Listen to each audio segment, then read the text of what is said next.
첫 만남은 언제나 그렇듯 조심스럽습니다. 하지만 오늘은 다릅니다. 2025년 4월 15일 오전 11시 해빛정 요양원의 자동문이 열리는 순간 제 등골에 차가운 기운이 흐릅니다. 설명할 수 없는 감각. 마치 누군가 저를 지켜보는 듯한 한 여자가 들어섭니다. 이름은 차은희. 74세. 서류상으로는 평범한 노인입니다. 하지만 제 심장은 그렇게 생각하지 않습니다. 저는 이현지. 이 요양원의 원장이자 15년째 이 일을 해온 사람입니다. 48세 가족처럼 돌보겠습니다. 제가 이 요양원을 시작할 때 내걸었던 문구입니다. 요양원 현관 위 햇빛을 받아 반짝이는 금색 간판에 새겨진 문장. 단순한 구호가 아니에요. 저는 정말로 이곳에 계신 모든 분들을 가족처럼 대합니다. 왜냐고요? 제게는 지켜야 할 가족이 없었으니까요. 30년 전 엄마가 떠난 그날부터 차은혜 씨가 로비에 섭니다.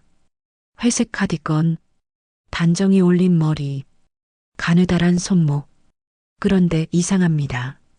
그녀가 들어서는 순간 로비 벽에 걸린 CCTV 모니터가 지지직거립니다. 1초도 안 되는 짧은 순간. 하지만 분명히 봤습니다. 화면이 흔들리고 노이즈가 끼고 그리고 다시 정상으로 돌아오는 것을.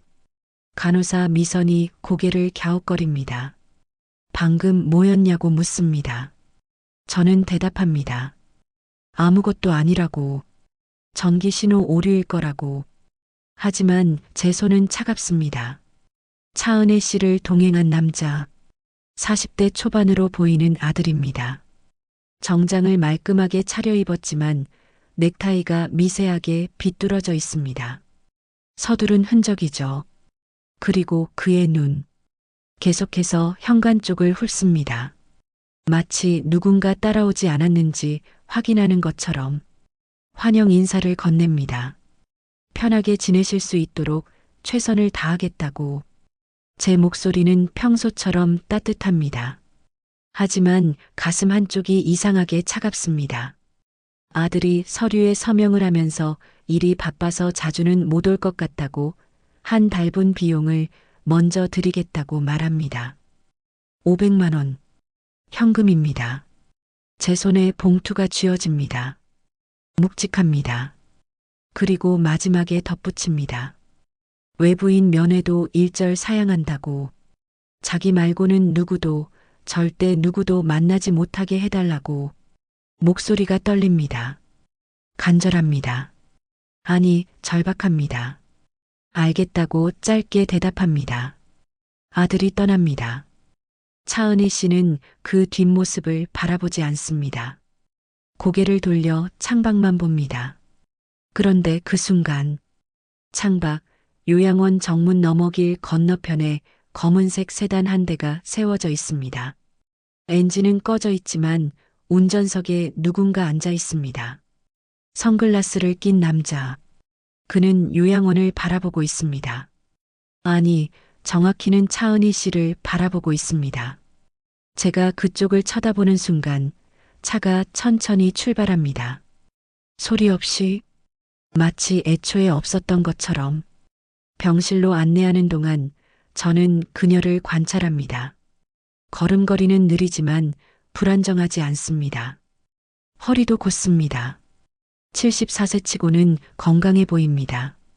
하지만 손이 떨립니다. 미세하게 끊임없이. 그녀가 침대 모서리를 잡을 때 손가락 끝이 하얗게 질립니다.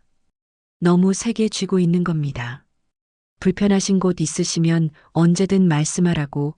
여기는 가족 같은 곳이라고 말합니다. 제 목소리에 그녀는 대답하지 않습니다. 고개만 살짝 끄덕일 뿐입니다. 하지만 그 순간 그녀의 눈이 창문으로 향합니다. 날카롭게. 마치 무언가를 경계하는 듯한 눈빛. 74세 노인의 눈빛이 아닙니다. 쫓기는 자의 눈빛입니다. 간호사실로 돌아와 서류를 펼칩니다. 차은희, 74세. 주소는 정릉동. 손이 멈춥니다. 정릉동. 그 단어가 제 목을 조입니다. 숨이 막힙니다. 30년 전. 순간 눈앞이 흐려집니다. 기억이 폭포수처럼 쏟아집니다. 깨진 소주병, 피 묻은 행주, 거실 바닥에 널브러진 유리 파편들, 소파에 쓰러진 아빠, 그리고 비어있는 엄마의 방. 엄마 어디 갔어? 떠났어. 다시 안 와. 저는 눈을 감습니다. 심호흡을 합니다. 커피 잔을 쥔 손이 떨립니다. 왜 하필 정릉동일까요? 제가 18살 때 살았던 곳이 정릉동입니다. 그곳에서 엄마가 떠났습니다. 이유도 모른 채 그 후로 저는 정릉동이라는 단어만 들어도 가슴이 답답해집니다. 그래서 이 요양원을 강남에 차렸습니다. 정릉동에서 가장 먼 곳에 창밖을 봅니다. 오후 햇살이 유리창을 따뜻하게 데웁니다. 요양원 정원에는 벚나무들이 활짝 피어 있습니다. 평화로운 풍경입니다. 하지만 제 손끝은 차갑습니다. 그리고 그 순간 다시 봅니다. 똑같은 검은색 세단. 다른 위치지만 똑같은 차량 번호. 이번엔 요양원 후문 쪽에 세워져 있습니다. 누군가 이 요양원을 감시하고 있습니다. 차은희. 그 이름이 왜 이렇게 익숙할까요? 그리고 왜 누군가 그녀를 지켜보고 있을까요? 사흘이 지났습니다. 차은희 씨는 방 밖으로 나오지 않습니다. 복도를 지나갈 때마다 들립니다. 다른 병실에서는 어르신들의 웃음소리가, 간호사들의 다정한 목소리가 흘러나옵니다. 201호에서는 할아버지가 손자 이야기를 하시고 205호에서는 할머니가 노래를 흥얼거리십니다. 따뜻한 소리들입니다. 하지만 203호 앞에 서면 침묵입니다. 닫힌 문, 그 안에 고요함. 저는 문 앞에서 망설입니다. 노크를 하려다가 멈춥니다. 왜일까요? 무엇이 저를 주저하게 만드는 걸까요? 복도 끝에서 미선의 웃음소리가 들립니다. 다른 어르신과 농담을 나누는 소리입니다. 저는 203호 문을 바라봅니다. 이 문 안에 제 과거가 있습니다. 30년 전 닫힌 채로 남겨둔 그 문이 일주일째 되는 날 간호사 미선이 심각한 표정으로 보고합니다.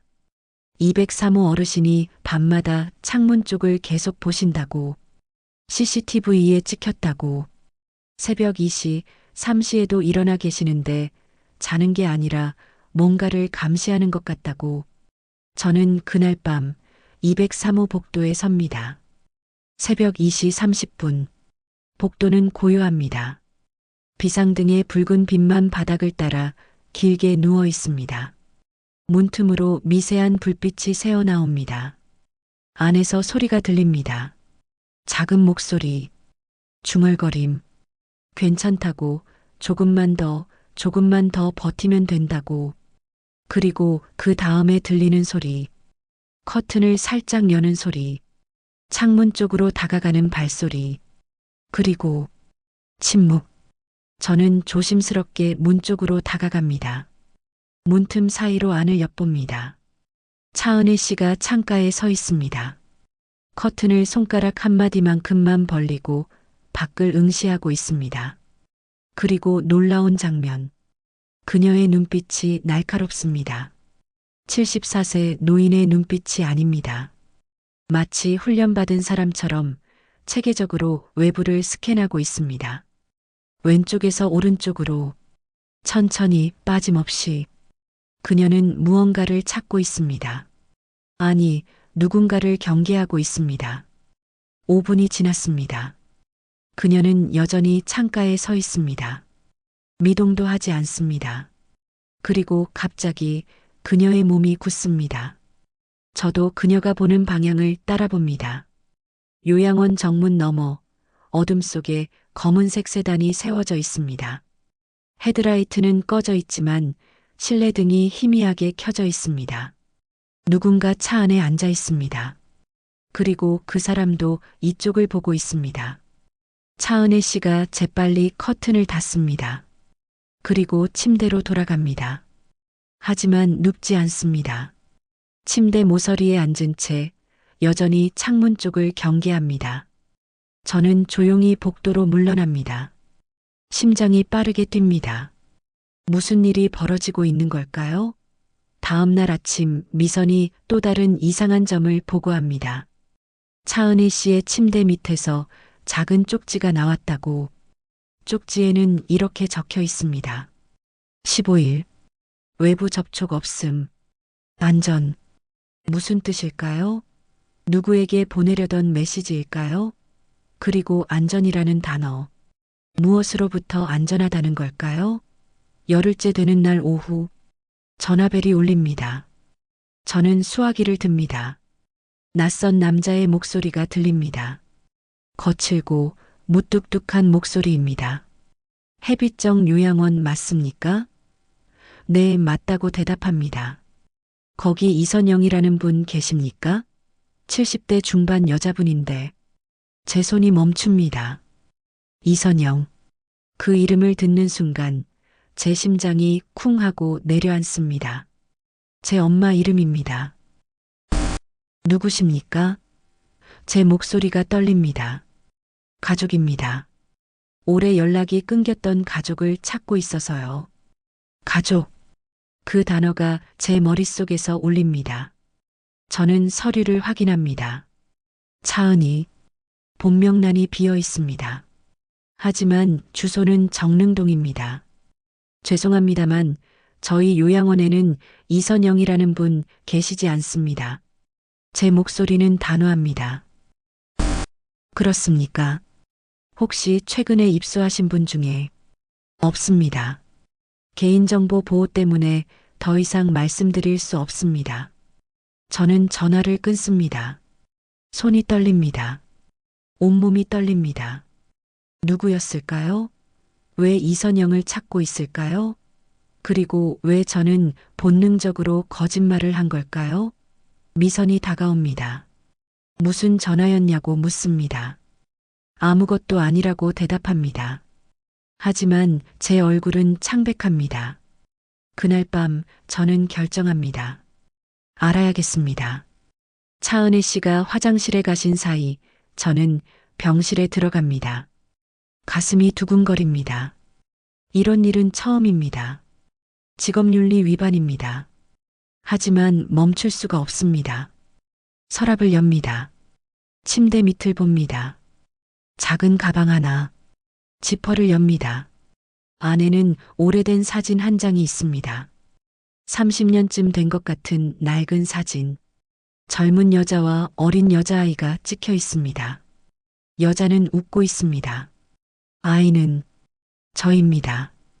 심장이 멈춥니다. 사진 뒷면에 글씨가 적혀 있습니다. 현지야, 미안해. 엄마가 너를 지킬 수 없어서. 엄마. 그 단어가 제 머리를 강타합니다. 차은희가 제 엄마라는 말입니까? 사진 속 여자의 얼굴을 자세히 봅니다. 지금의 차은희 씨와 닮았습니다. 30년이 지난 얼굴이지만 눈매가 같습니다. 그리고 그 순간 뒤에서 목소리가 들립니다. 돌아보니 차은희 씨가 서 있습니다. 제 손에는 사진이 들려 있습니다. 하지만 놀라운 건 그녀의 표정입니다. 당황한 표정이 아닙니다. 오히려 각오한 듯한 표정입니다. 마치 이 순간이 언젠가 올 거라는 걸 알고 있었다는 듯한. 제 목소리가 떨립니다. 죄송하다고 말하는 게 고작입니다. 차은희 씨는 아무 말도 하지 않습니다. 그저 제 손에서 사진을 천천히 가져갑니다. 손이 떨리고 있습니다. 그녀의 손도 제 손도. 이게 뭐냐고 묻습니다. 나가달라고 짧게 대답합니다. 하지만 저는 물러설 수 없습니다. 왜 제 사진을 갖고 있냐고, 아까 전화한 사람이 누구냐고, 왜 이선영이라는 이름을 찾고 있냐고 다그칩니다. 그녀의 얼굴이 창백해집니다. 전화?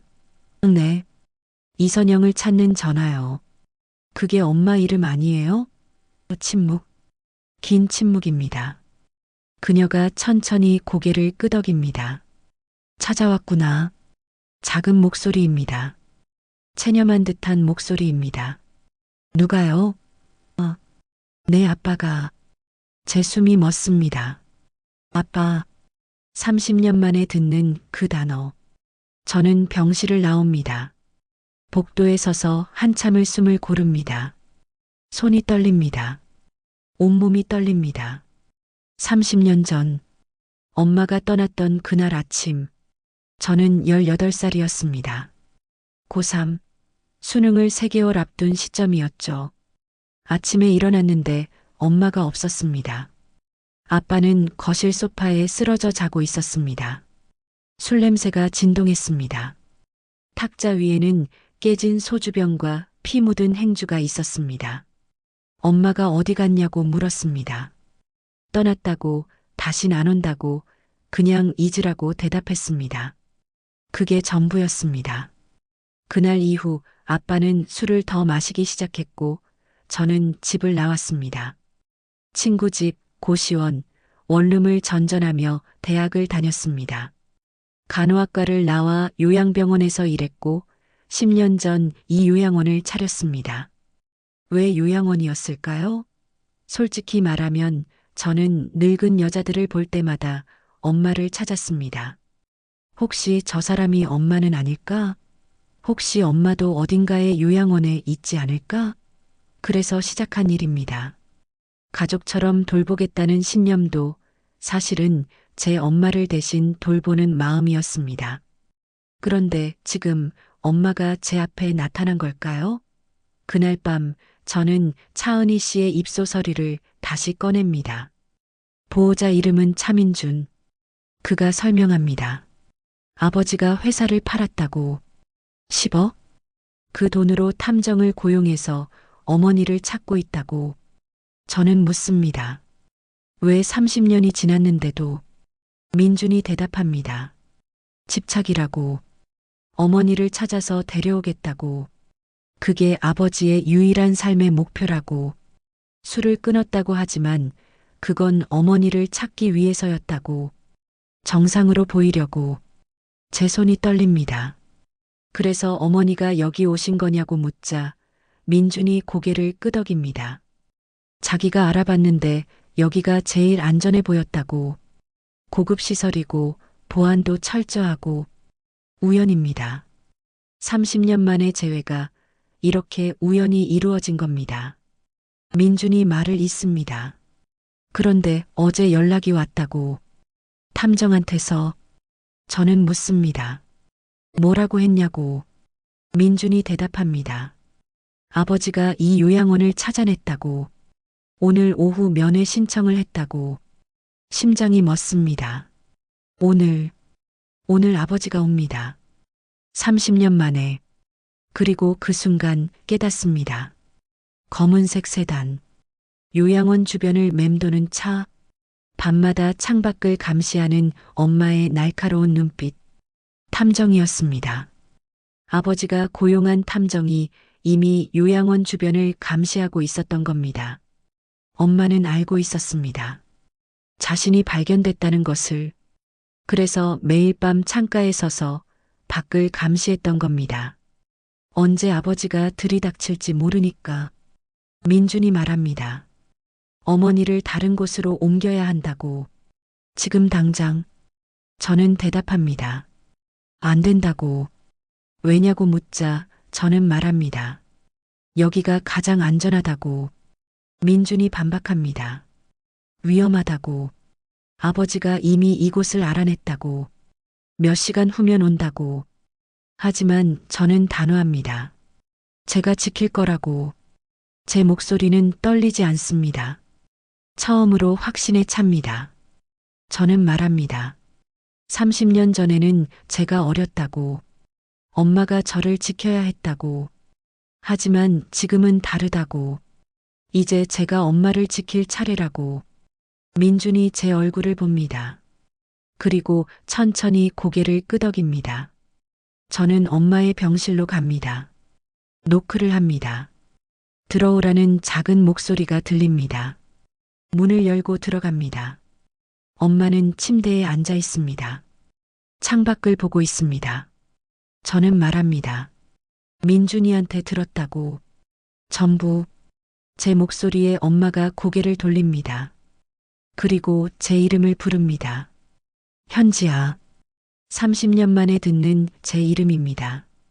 엄마 목소리로. 엄마가 울기 시작합니다.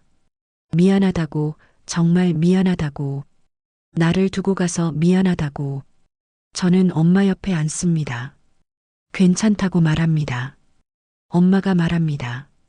괜찮을 리 없다고. 엄마가 나를 버렸는데. 저는 엄마 손을 잡습니다. 차갑습니다. 떨립니다. 저는 말합니다. 안 버렸다고. 나를 지킨 거라고. 아빠한테서 30년 동안 혼자 그 두려움을 안고 사셨다고.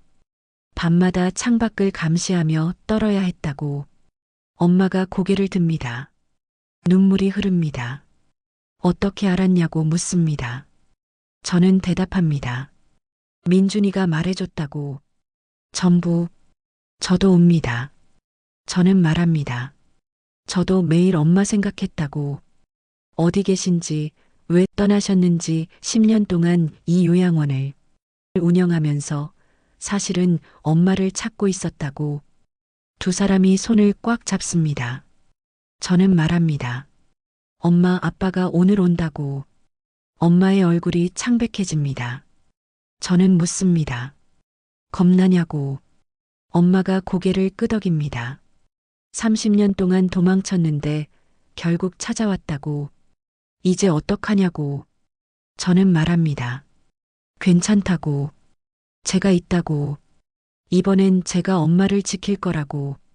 엄마가 제 얼굴을 봅니다. 30년 만에 보는 딸의 얼굴입니다. 엄마가 작은 목소리로 말합니다. 고맙다고. 우리는 그렇게 한참을 앉아 있습니다. 손을 잡은 채로. 오후 2시. 햇빛정 요양원 로비. 저는 접수대 뒤에 섭니다. 미선에게 말합니다. 잠시 후 면회 오시는 분이 있는데 제가 직접 대응하겠다고. 미선이 고개를 갸웃거리지만 알겠다고 대답합니다. 자동문이 열립니다. 한 남자가 들어섭니다. 이진수, 74세, 제 아버지입니다. 30년 만에 봅니다. 늙었습니다.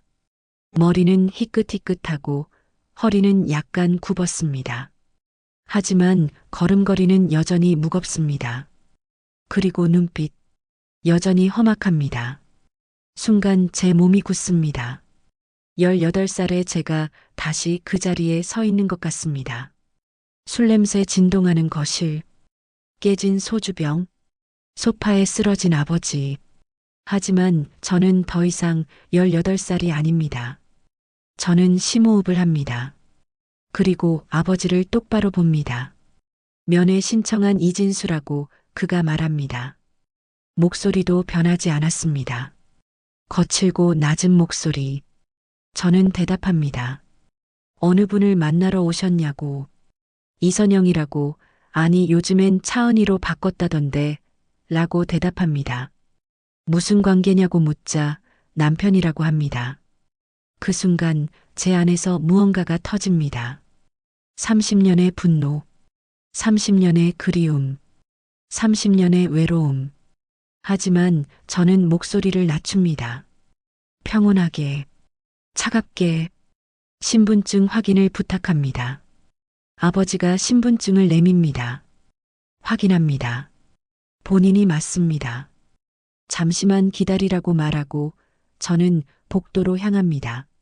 엄마 병실 앞에 섭니다. 민준이 이미 와 있습니다. 노크 없이 문을 엽니다. 엄마는 침대에 앉아 있습니다. 온몸이 떨리고 있습니다. 저는 말합니다. 엄마, 준비됐어요? 엄마가 고개를 끄덕입니다. 하지만 입술이 파랗게 질려 있습니다. 저는 엄마 손을 잡습니다. 제가 옆에 있을 거라고. 괜찮다고 민준에게 말합니다. 밖에서 대기하라고. 엄마와 저 단둘이 복도를 걷습니다. 천천히, 침착하게 로비가 보입니다. 아버지가 서 있습니다. 엄마를 보는 순간 아버지의 얼굴이 변합니다. 선영아. 목소리가 떨립니다. 엄마는 대답하지 않습니다. 저는 엄마를 부축하며 소파로 안내합니다. 아버지가 다가오려 합니다. 저는 그 앞을 막아섭니다.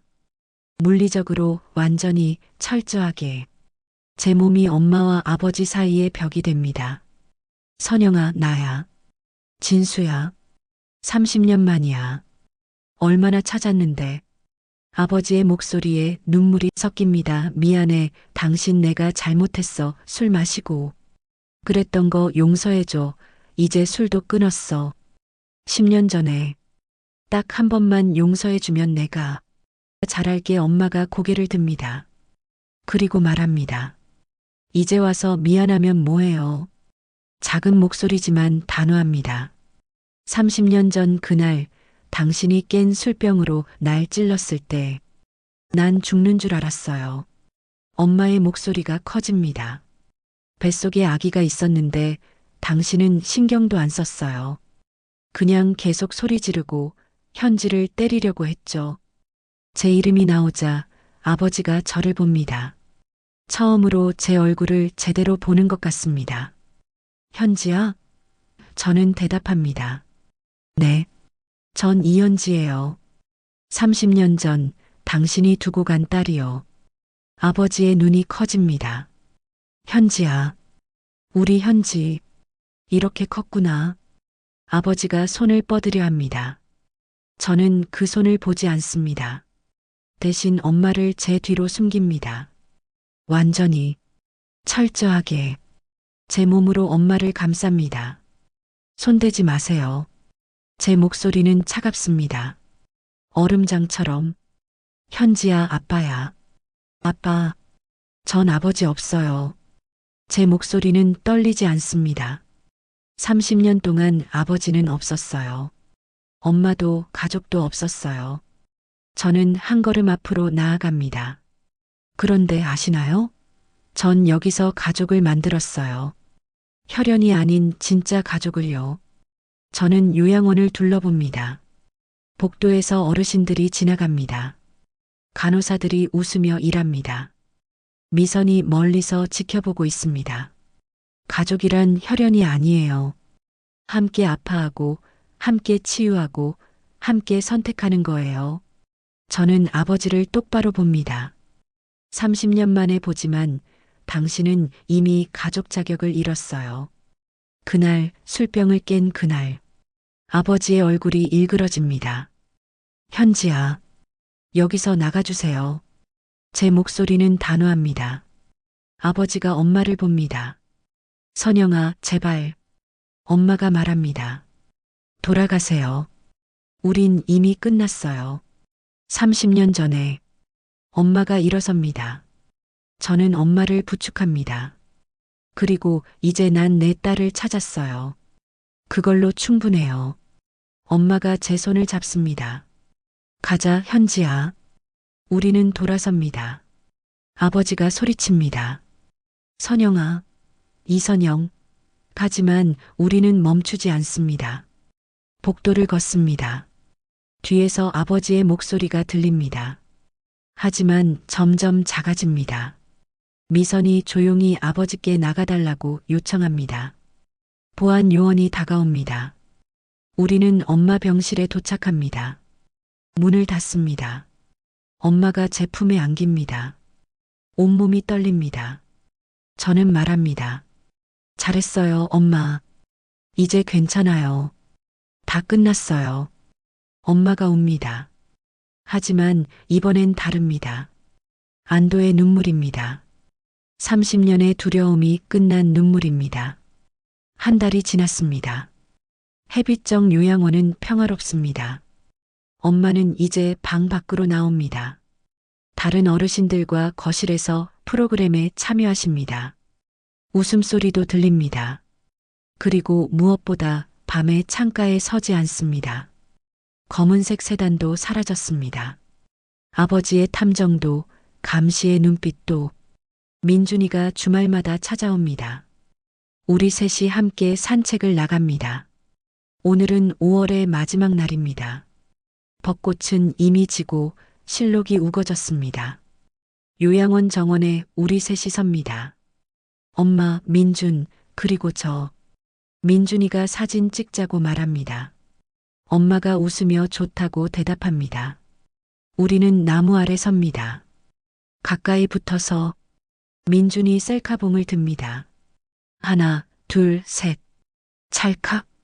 사진이 찍힙니다. 화면을 봅니다. 세 사람이 웃고 있습니다. 좋은 사진이라고 제가 말합니다. 엄마가 말합니다. 우리 첫 가족 사진이라고. 30년 만에 민준이 사진을 저장합니다. 우리는 벤치에 앉습니다. 햇살이 따뜻합니다. 엄마가 제 손을 잡습니다. 현지야, 고맙다고. 날 지켜줘서. 저는 엄마 손을 꽉 잡습니다. 당연한 거라고. 엄마가 30년 전에 날 지켰던 것처럼. 엄마가 웃습니다. 이제 우린 함께라고. 네, 함께라고 대답합니다. 민준이가 끼어듭니다. 나도요, 우리 셋이 함께라고. 우리는 웃습니다. 요양원으로 돌아가는 길. 현관 위를 봅니다. 금색 간판이 햇빛을 받아 반짝입니다. 하지만 문구가 바뀌었습니다. 가족이란 혈연이 아니라 선택입니다. 제가 직접 새로 만든 간판입니다. 그 아래 작은 글씨로 이렇게 덧붙였습니다. 그리고 우리는 서로를 선택했습니다. 로비에 들어섭니다. 벽에 사진 한 장이 새로 걸렸습니다. 세 사람이 나무 아래 웃고 있는 사진입니다. 그 옆에는 액자가 하나 더 있습니다. 진짜 가족은 함께 아파하고, 함께 치유하고, 함께 살아가는 사람들입니다. 제가 직접 쓴 문장입니다. 저는 매일 아침 이 글을 봅니다. 그리고 미소 짓습니다. 엄마는 이제 203호가 아니라 원장실 옆 특별실에 계십니다. 제가 매일 아침 커피를 가져다 드립니다. 민준이는 주 3회 방문합니다. 우리는 저녁을 함께 먹습니다. 이것이 가족입니다. 30년 만에 다시 만난 가족. 잃어버렸다가 되찾은 가족. 그리고 이제 절대 놓지 않을 가족입니다. 밤이 깊어갑니다. 요양원에 불이 하나씩 꺼집니다. 엄마 병실에 불만 켜져 있습니다. 저는 엄마 곁에 앉아 있습니다. 손을 잡고, 엄마 자요. 응, 잘 자, 우리 딸. 30년 만에 듣는 말입니다. 저는 미소 짓습니다. 잘 자요, 엄마. 불을 끕니다. 방이 어두워집니다. 하지만 두렵지 않습니다. 엄마가 옆에 있으니까요. 창밖으로 달빛이 들어옵니다. 나무의 그림자가 커튼에 비칩니다. 하지만 이제 검은색 세단은 없습니다. 감시의 눈빛도 없습니다. 모든 것이 평온합니다. 이것이 우리의 시작입니다. 늦었지만 분명한 시작입니다. 30년의 기다림 끝에 찾은 시작입니다. 햇빛정 요양원의 이야기는 계속됩니다. 매일 새로운 사람들이 옵니다. 저는 그들을 맞이합니다. 가족처럼, 아니, 진짜 가족처럼. 왜냐하면 저는 이제 압니다. 가족이란 무엇인지. 엄마가 가르쳐 주셨으니까요. 30년 동안 멀리서, 그리고 이제는 가까이서.